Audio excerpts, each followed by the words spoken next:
Hi, just letting you guys know before the start of this episode, there is a trigger warning regarding torture, suffering, and general nastiness. This is a worm episode, and a side episode that is not necessary for the rest of the series. So if you don't think you can handle that, or if you listen to Cora's episode and realized you couldn't handle that, I suggest you skip this one. Thank you. Hi, I'm Keegan, and this is A Bunch of Gamers. This is our 60-second 0.5 episode. This is the story of Maxwell and B. I am joined with Riley, reprising her role as B. Hello. And we are joined also by Brennan, who will be playing Garth, B's mysterious uncle. B, you're kind of waiting around. It's, once again, really drab around the house. The walls are nice and warm, just as always, but the game systems are just okay. Tellus gives you free games, and because of that, you find some of the bugs in them as you're playing along on a couch next to someone who seems to have lost their legs in an unfortunate accident. As they look on you with fear, you give a slight burp,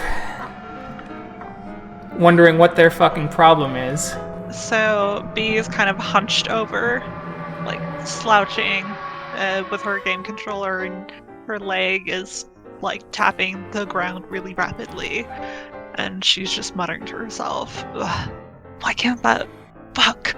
I made that jump before. God, do you know how hard it is to make this jump?"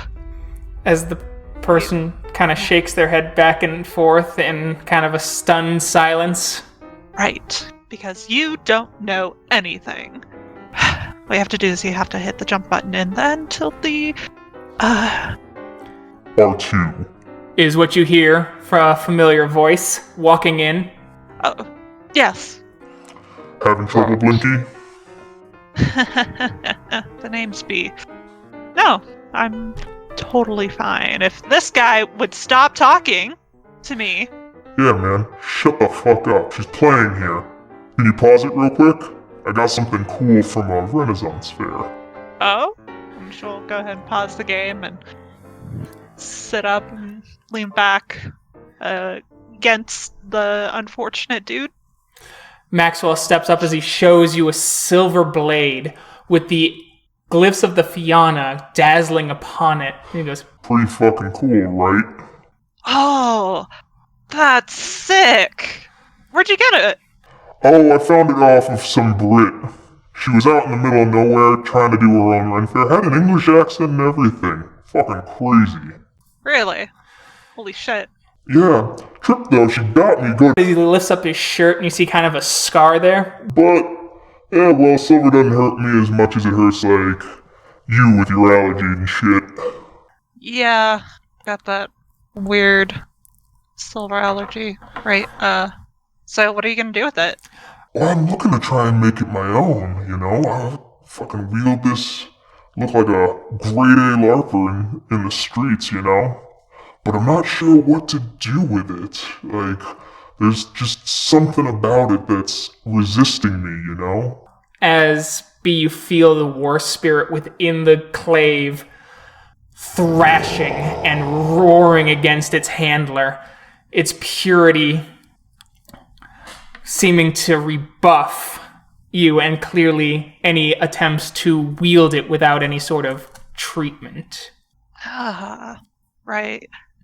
In anime, they usually go into, like, this cave and do a ritual thing for the, protagonist to overcome the evil spirits. You calling me a anime protagonist? Well, sometimes. Oh man, that's the nicest thing you've ever said. Alright, yeah, but I'm not sure what cave to look in. You got any ideas? Oh, well, I don't know of any around here. We should probably... Yeah. What do you think? She turns to look at the unfortunate and, like, rests a hand on his non-existent knee and says, "What do you think we should do?"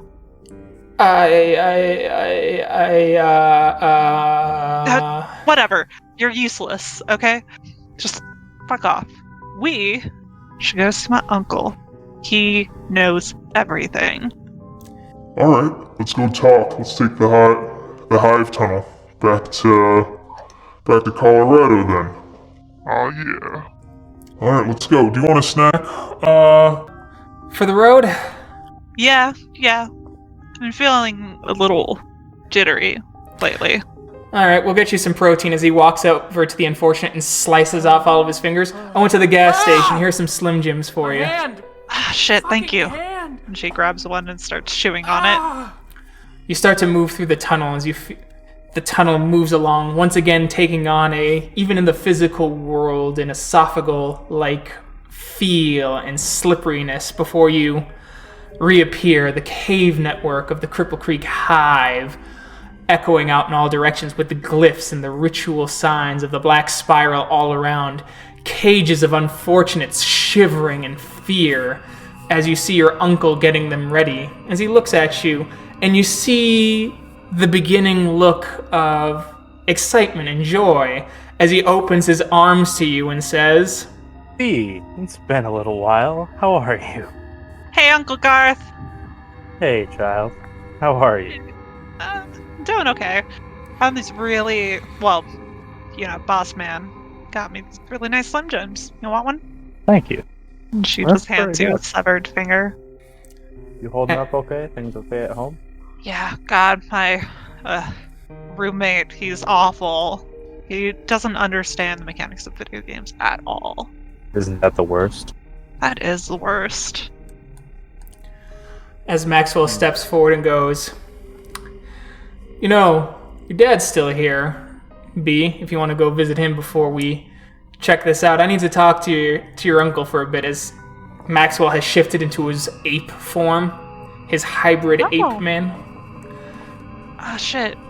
My dad's still here. Alright, I'll go see him. Yep. Be careful, he's been tired after his surgery. Yeah, all that recovery. Mm-hmm. Garth, Maxwell. I found this. As he pulls out a blade. As you see the Klaive, ornately carved, it's ancient. Ooh. Garth is gonna run his fingers along the flat.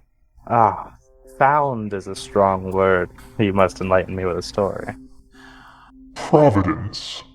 There's no better way to describe it, my dear Garth.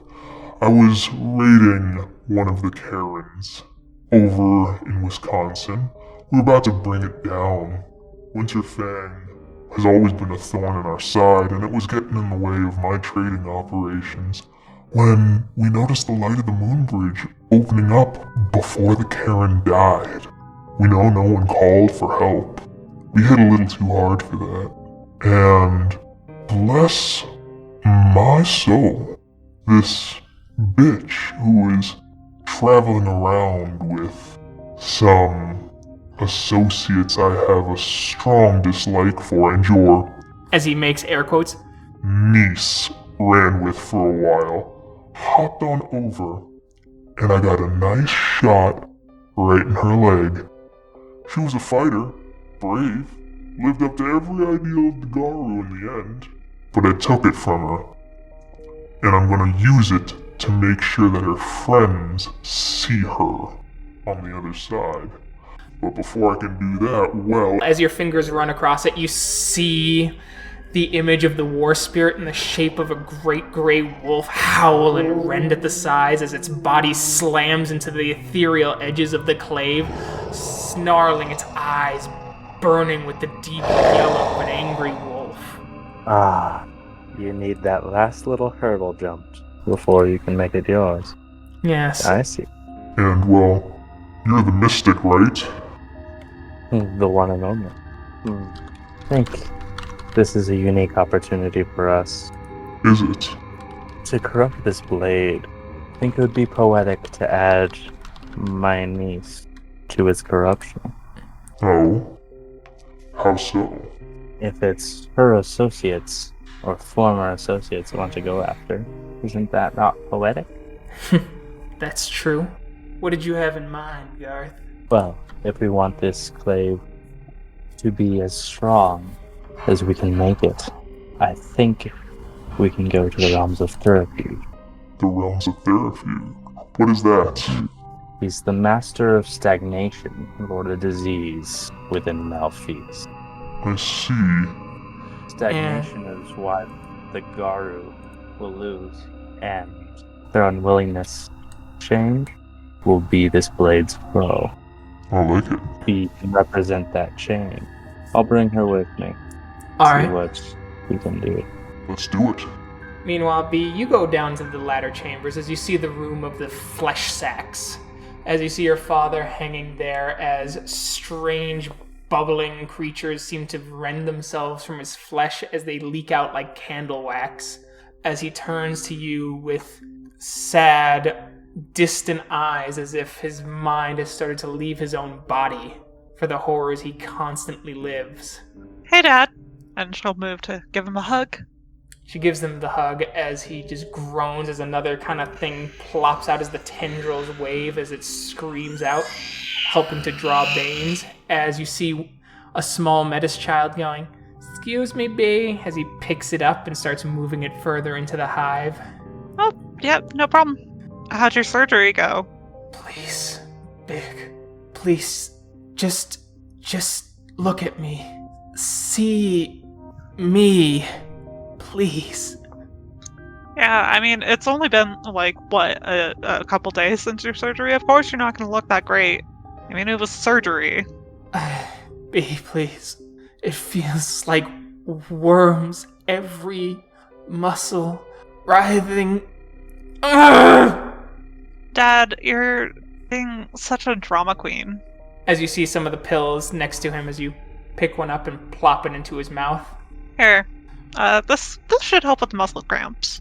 As he kind of shakes a bit as he swallows it, and you see a bit of purplish, greenish goop running down the side of his mouth as he convulses a bit, as his skin gets a little less human, a little more rubbery, but he's still alive as his eyes continue to dart around, but he mumbles now rather than speaks. You then hear the footsteps of your uncle and Maxwell behind you. Oh, well, we gotta go do something. You have a little bit of... And she'll, extend her sleeve around her hand and dab at his chin. And be like, you have a little something there. Yeah, as you push down, you feel like his bones are soft. As you actually push and his bottom lip curls up and then it springs back into place. Yeah, they said it would take a little while for the anesthesia to wear off. Yeah, well, take care, Dad. I'll come see you soon. And he watches you move off, and sadly, the pills will keep him relatively unconscious, though his pain will return before his ability to speak will. Something that will serve him poorly in the future. When Cora Two Hearts enters this chamber during her rite of passage just a few hours from now, where he will see her and she will vanish, not even recognizing him. But, till then, B, none the wiser of future events, you approach your uncle and Maxwell. You want to tell her or should I? Hey! B, Maxwell and I thought of an interesting trip we can take. Nice little day trip for us. Yeah? Awesome. Where are we going? Well, we're gonna go to a blade shop, see if we can get Maxwell's new sword worked on. Get it appraised and all that. Wanna come? Yeah. Yeah. This should be fun. You move on and enter the hive again as Garth performs the basic ritual as the runes of the spiral open up, leading down, as you all march and find yourself in a great rotunda, so to speak, with a cobble-paved stone.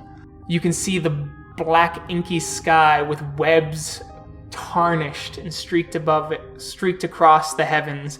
No stars, no light beyond the balefires that burn. The buildings here are massive, miles high, with a great cathedral sitting before you. Ah, sweet. Looks neat, huh? Oh yeah. Looks totally cool. I've never been before. This is something, Garth. I always like seeing it. Puts things in perspective. As you start moving towards the grand citadel, you see this kind of church with stained glass windows and a great sort of miles high tower. As you approach and you see two larger than normal scrags, their bodies glistening with blood as one goes, What business do you have in the technical of number 2? Businesses are own, small ones. We seek his favor in a small service to our Lord. Well, she will see you. She'll even point you to the right direction. Hey, don't talk to my uncle like that. He eats like 10 of you guys for breakfast. It's okay, B, it's okay. Some people are... Rude? Well, yeah. Thank you for putting it so succinctly. Rude. Well, there's nothing we can do about that. as you see the cages form behind you as well. The first grouping of slaves that you all had planned to send here from the Hive anyway. Oh, it's you guys. I get it. As you see these kind of disgusting bug-like creatures who have the torsos of insects with human appendages leaking out, skinned with long claws of bone, their faces constantly screaming as their tongues hang low, a strange mixture of human tongue and mosquito proboscis. As their wings flap rapidly, they land and you notice that the wings are simply flaps of human skin as they lift up and begin to fly in. As you see the scrags open it up. You're taking them to the testing facility, right? To the Lord of Disease. Yes, that direction. Go follow them. Very well. As one looks at B and you just hear him go, Enjoy your stay. Ew, gross. Don't even. Sounds like he's sweet on you, Blinky. Ugh.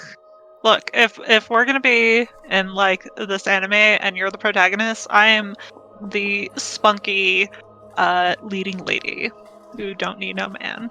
Oh, okay. Sounds good to me. What does that make your uncle? He's a wise, benevolent mentor figure. Duh. Oh, of course. as you enter the room and it's larger on the inside, as you see a room of 1,000 hallways. As the insect creatures start to fly, the blood dripping from their hands, leaving a convenient trail, though the blood eventually blackens and evaporates up as you keep pace. Moving through the multitude of hallways, you hear the screams of the damned, and those dragged here against their will, Gaian Garou, Farah of all kinds, humans being tortured and possessed, Fomori screaming at their own appearances as they seem to be gaining more power and losing more of their mind. As the endless hallways seem to reach out until it opens up and you see a massive city. The city appears like a blend of hospital and factory. Humans hanging from meat hooks, screaming in agony as you see the pustules of disease around every wound, leaking down them, of all kinds of colors and different states of decay.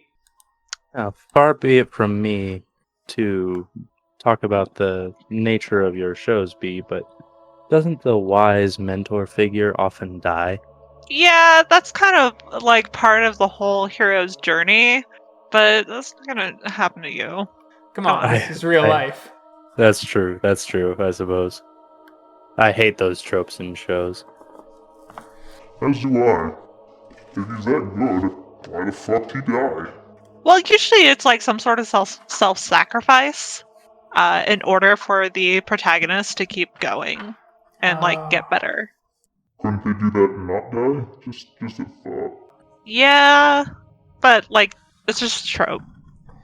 Fair. No, I get it. Like, I'm pretty sure we're not in a shonen anime. Where to next, old man? Just through here, to the right. As you move through, you enter the hospital-like building as you see people screaming. You see drugs getting forced down their throats as some diseases disappear and new ones form, their flesh dissolving and becoming part spirit as Bane seems to lap at them as an arm falls, twitching, its stuff becoming pure ephemeral food and gruel for various Bane-like spirits. And near the center, you see a massive man well over 9 feet tall, gaunt and thin, his hair wispy and his skin corpse-like, a kind of brackish slime on the ground around him, resembling a dark pool that occasionally Bee remembers in her dreams. Oh shit, is that what I think it is? What do you Like, think I it used is? I used to dream about this place, and like, you look into the pool, and it looks back at you, and it talks to you sometimes. Yeah, my dreams were crazy. I thought you said you didn't do drugs until you came to the new place. No, I didn't do drugs. My niece would never do that. Right, course I'm not a loser. True. No, you got me. Not the guy, Garth. Not as spiritual as you. Yeah, that's him. There are a few. As he turns, you see the long scalpel cutting into someone for some reason. As he turns, his body shifting, as you see the arm staying in place as his whole body rotates and a new arm forms under the matted and rotting lab coat. Play simple kiss. It's been a while since I've seen you directly. Do you need a gift? I've already shown you so, and you do still have work to do for me. These slaves are not enough for these experimentations that I am proposing. All in good time, good doctor. Seems like business is good, though. As you see him going, oh yes, as you see him pulling out kind of a rib and replacing it with something else. As he sews up the person, and you see the blackish veins starting to scream across the person. This is very good. What can I do for you, though? Hey, don't recognize. You! As he looks directly at B. You have grown since the last time I spoke with you. How's the gift? No problem. Oh, it's been great. It's been really useful. Yeah, that like shadow stealing thing, that's real cool. It's fun to play pranks on people, so it's really useful for that. Worrying you is every little thing. The world can get fucked, am I right? The world can get fucked, am I right? As he boops you on the nose. Okay, yeah. Keep that energy up. It's why you called to me. Right, yeah. At the refuge. Actually, this time we come to ask for... Well, we have a gift for you and a request. Bee's friend Maxwell here just recently came across a blade he needs looked at, and I know you're partial to the hobby of collecting as he is. And I figured my niece could use a little education in that regard as well. Let's see it. As Maxwell approaches and presents the blade. It's an old one. But the spirited side certainly is fierce. There are ways to corrupt it, certainly. I have a simple prescription. As you see him turn, his arms still kind of there working as another set of arms form, and you see his head looking at a desk, writing things down for you. You will need the blood of an innocent, piercing through the heart. Make sure that a loved one watches. The grief of turning the purpose of war into wanton slaughter will shatter the spirit of the blade. And then here. This will prepare it as he goes. Once you're done speaking with me, table 45, there's someone who has a deep corruption. Pierce him and let the blade soak in his pain. Cut him slowly. Flay him as best you can. though most of his muscles has already turned to liquid.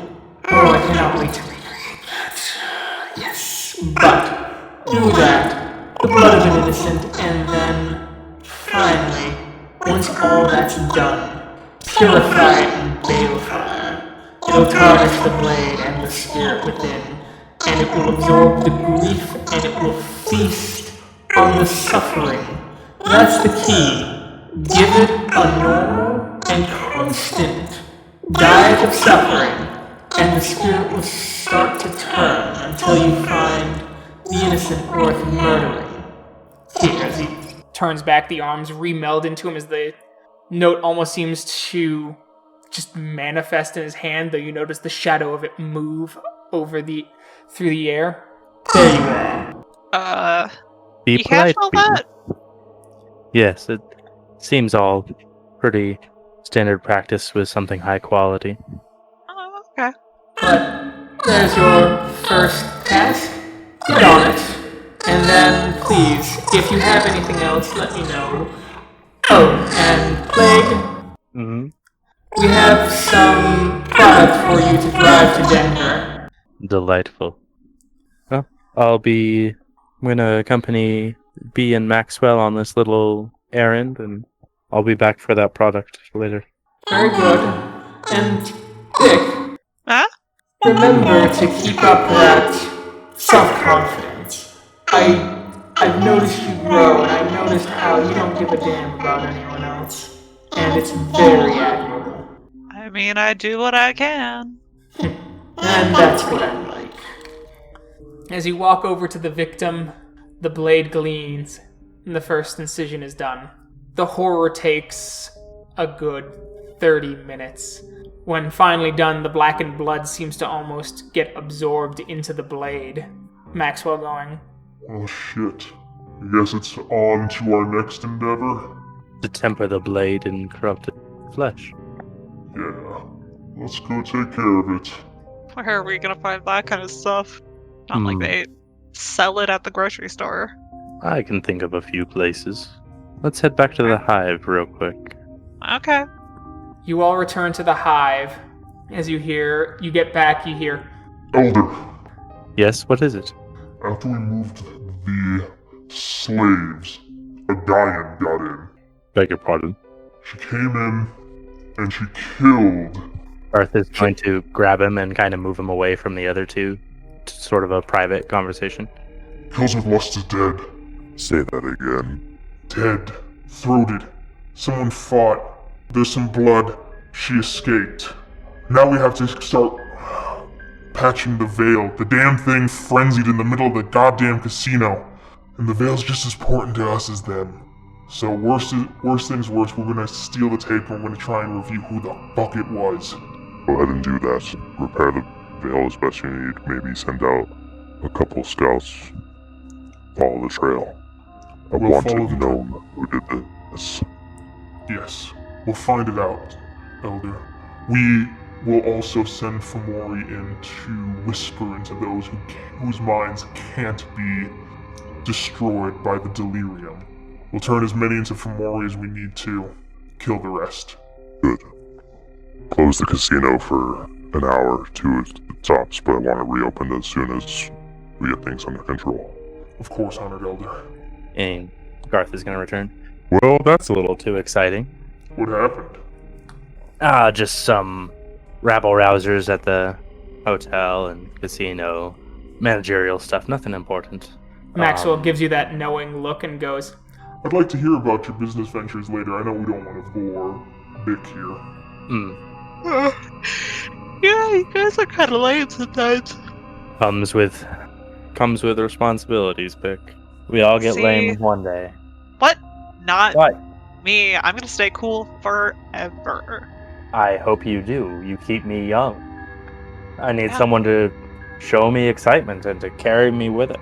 Well, you just gotta, get with it, Uncle. I'll try. It's hard, Well, where were we? Yes, the tempering process. Where to dip the blade? Any ideas, Bick? Well, he was innocent blood, right? Yes. Well, my dad had surgery recently, and I know they had to drain a lot of fluid out of him. Yeah, I didn't want to alarm you earlier when you went to see him, but the prognosis wasn't so good from the surgery. He's more or less on his way out. What? Well, he's in a lot of pain, and his muscles are pretty depleted. But it would serve to relieve him of that pain, and it would also fix the tempering process. So you're saying the surgery didn't work? There was only so much that could be done, and he and I discussed it. We wanted to leave it. I know. He's my brother, he's your dad, but we wanted to leave the decision to you. The proper goodbye. What? Oh my god. It's okay. You'll be there with him. I told him not to have the surgery. No, sometimes surgery doesn't fix everything. But when we're around family we love, we can get through anything, right? He'll be gone, but I'll be here with you forever. I'm not going anywhere. I mean, I know the infection had spread. I didn't know how much. I know. The doctors did as much as they could do. You were brave for supporting him through this. I want you to know that. And he'll be with you, too. He loves you no matter what.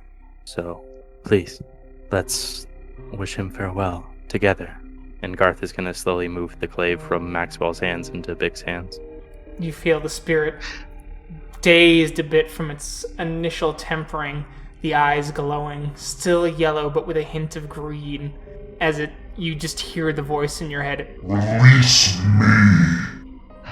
She's breathing rather deeply and says, "So, I'm gonna have to pull the plug." Yeah, only family members can do it, and you're his daughter. He'd want you to make the choice. I don't want him to suffer. I don't either. Okay. You walk in, you do what needs to be done. The only thing you hear is a growl of before the spirit begins to feast ravenously on the suffering, giving out a howl that distorts.